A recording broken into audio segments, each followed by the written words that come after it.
In August 1941, on a field recording expedition sponsored by the Library of Congress and Fisk University, Alan Lomax and John Work set up portable equipment in Waters' house to record Muddy and other local musicians, including fiddler Henry "Son" Sims.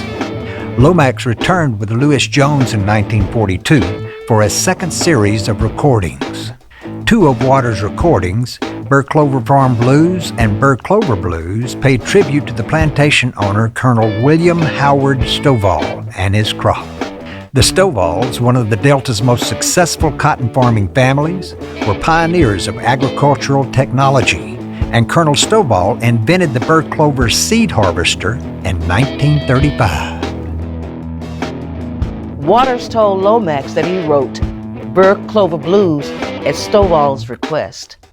Waters entertained field hands at his house, which served as a juke joint, and also played at social functions for the Stovalls, as did the Mississippi Sheiks, a popular black string band that Waters admired.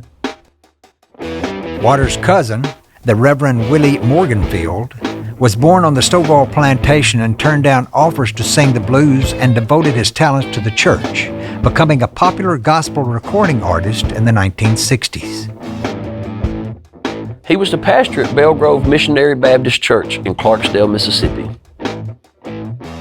Blues singer-pianist Eddie Boyd, who wrote the classic 5 Long Years, a #1 rhythm and blues hit in 1952, was also born on Stovall's plantation.